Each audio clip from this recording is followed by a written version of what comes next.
ایک مولانا صاحب کہتے ہیں مجھے تو نبض پکڑ کے پتا چل جاتا ہے کہ یہ انجینئر کے اسٹیشن سے بول رہا ہے، ٹھیک ہے نا؟ کیوں کہ بھئی جب یہ ہم سے یہ پوچھتے، ویسے تو ہمیں کہتے ہیں کہ جی قرآن میں فَاسْأَلُوا أَهْلَ الذِّكْرِ إِن كُنتُمْ لَا تَعْلَمُونَ، اگر تمہیں علم نہیں ہے تو اہل ذکر سے پوچھ لو، یعنی جو اس فیلڈ کے ایکسپرٹ ہے.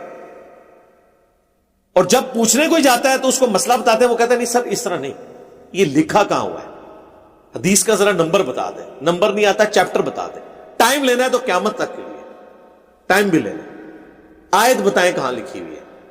یہ بات کرنے کی دیر ہے تو آگے ان کا پھر اخلاق آپ دیکھ لیں، اکرام مسلم آپ کا کر دیتے ہیں.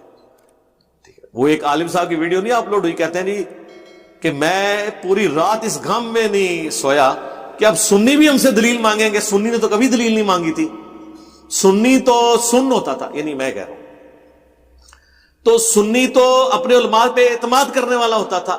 اب یہ کون سے سنی ہے؟ یا اللہ یہ لوگ ہم پہ اعتماد نہیں کرتے کہ ہم ان سے جھوٹ بول رہے ہیں. سر ہمیں شک نہیں، ہمیں یقین ہے کہ آپ جھوٹ بولتے ہیں، اس لیے کہ آپ کے بڑے بھی آپ کو جھوٹ بول کے گئے ہیں اور آپ پوری نیک نیتی کے ساتھ اس جھوٹ کو سچ سمجھ کے بول رہے ہوتے ہیں. کیونکہ اکثر علماء تو نقال ہے، اسی طریقے سے نقل کرتے آتے ہیں. میں آپ کو چھوٹی سی مثال دیتا ہوں. مفتی تقی عثمانی صاحب حفظہ اللہ تعالی، انہوں نے ایک کتاب لکھی حضرت بن معاویہ کے دفاع پر، اپنے زوم میں خلافت و ملوکیت کا جواب دیتے ہوئے.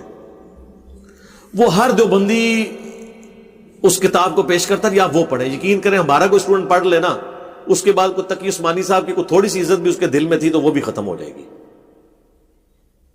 تو باقی تو پھر شاہی کوئی نہیں اگر ان کا یہ اسٹیٹس ہے. تو اس میں انہوں نے کہا کہ جی یہ جو سب کا لفظ آیا نا حدیث میں، تو اس سے مراد گالی ہمیشہ نہیں ہوتا، تنقید بھی ہوتا ہے، برائی سے کسی کا ذکر ضروری نہیں گالی. لہذا یہ جو لوگ کہتے ہیں نا کہ حضرت علی کو ممبروں پر بنو امیہ کے دور میں گالیاں نکالی جاتی تھی، تو یہ تنقید ہے. ہم کہتے ہیں ٹھیک ہے گالی بھی ہو سکتا ہے، تنقید بھی ہو سکتا ہے، برائی کے ساتھ ذکر بھی ہو سکتا ہے، یہ ایسا کوئی مسئلہ نہیں ہے. اور وہ کہتے ہیں جی ان کو رہ کے کوئی ایک روایت ملی بخاری سے، اس میں بھی کہتے ہیں دیکھیں مروان کی اولاد میں سے ایک شخص نے سال ابن سعد السعدی کو بلا کر ممبر پر کہا حضرت علی کے لیے سب کرنے کے لیے، تو انہوں نے انکار کر دیا. وہ کہتے ہیں بس یہ ایک ان کے پاس ایک روایت ہے، حالانکہ سرکار وہی حدیث مسلم شریف میں بھی موجود ہے، اور مسلم میں اس کا نمبر ہے 6229.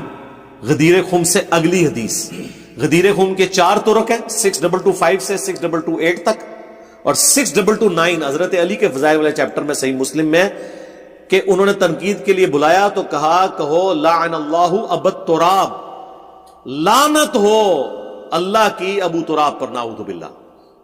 اور لعنت کے الفاظ ہیں. اب سب کا ترجمہ صرف یہ کہنا کہ جی اس سے مراد جو ہے وہ تنقید ہے، گالی نہیں ہوتا ہمیشہ، یہاں تو لعنت کے الفاظ آ گئے، لعن اللہ ابو تراب، نعوذ باللہ. اور یہ یاد رکھیے گا میری بات، بنو امیہ جب ابو تراب کہتے تھے نا تو وہ تنقیس کے لیے کہتے تھے.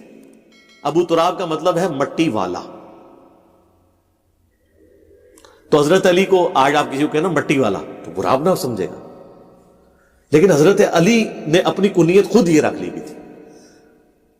جب سال ابن سعد السعدی نے انکار کیا نا، انہوں نے کہا چلو تم کہہ دو ابو تراب پر لعنت، تو بخاری کے الفاظ ہیں حضرت سعد نے کہکا لگایا، انہوں نے کہا واہ تم ابو تراب کہہ رہے ہو حکارت سے. اور مولا علی تو یہ نام سن کے خوش ہو جایا کرتے تھے. تو انہوں نے کہا اچھا یہ کیوں، یہ نام کیسے پڑا؟ ان کا ایک دفعہ حضرت علی اور حضرت فاطمہ کی میاں بیوی ہونے کے ناطے چپکلش ہوئی تو حضرت علی ناراض ہو کے گھر سے چلے گئے. ایک شریف بندے کو یہی چاہیے کہ بیوی کو نکالنے کی بجائے خود نکل جائے. جا کے مسجد میں لیٹ گئے. اللہ کے نبی آئے صلی اللہ علیہ وسلم، سیدہ فاطمہ سے پوچھا بھی علی کی طرح ہے؟ یا رسول اللہ میرے ساتھ ان کا تھوڑا سا جھگڑا ہوا اور وہ چلے گئے. آپ نے ایک بندہ بھیجا جا کے دیکھ کے آؤ حضرت علی کو. انہوں نے آ کے بتایا کہ حضرت علی فلاں جگہ لیٹے ہیں. آپ حضور بلوا بھی سکتے تھے، مولا علی خود قدموں میں حاضر ہوتے ہیں. حضور خود گئے اور حضرت علی نیند کی حالت میں مٹی میں لیٹے ہوئے تھے اور مٹی کچھ جسم پہ بھی لگی ہوئی تھی. تو حضور نے شفقت فرماتے ہوئے اپنے مبارک ہاتھوں سے ان کے جسم سے مٹی جھاڑ کے کہا اٹھ ابو تراب، او مٹی میں لپٹنے والے اٹھ. حضرت علی نے اپنی کنیت ابو الحسن تھی ان کی، لیکن اس دن کے بعد انہوں نے اپنی کنیت ابو تراب رکھ لی. ویسے تھی حسن کا باپ ابو تراب، یہ باپ کے معنوں میں بھی ابو کا لفظ آتا ہے، والا بھی آتا ہے، تو مٹی والا. تو حضرت علی اتنے خوش ہوتے تھے. تو تقی عثمانی صاحب کہتے ہیں جی وہ یہ تو ایویں جھوٹ ہے. اب تقی عثمانی صاحب نے مسلم شریف پڑھی نہیں انہوں نے، اور آج بھی ہر دیوبندی کو یہ بات رٹائی ہوئی ہے، اور جی سب کا مطلب ہمیشہ گالی نہیں ہوتا، اور جی سب کا مطلب ہمیشہ گالی نہیں ہوتا. کیوں؟ ایک بابے نے کام ڈالا ہے، پچھلے سارے نقال ہیں، کسی نے کھول کے نہیں پڑھا. اور جو پڑھ لیتا ہے وہ کیا کہتا ہے؟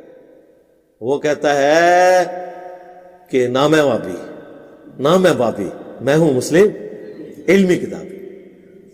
اور غصہ ہے تو کہتا ہے کہ مرنے سے پہلے اے مسلمان کر لے اس پہ غور، کتابوں کا خدا اور ہے، بابوں کا خدا اور.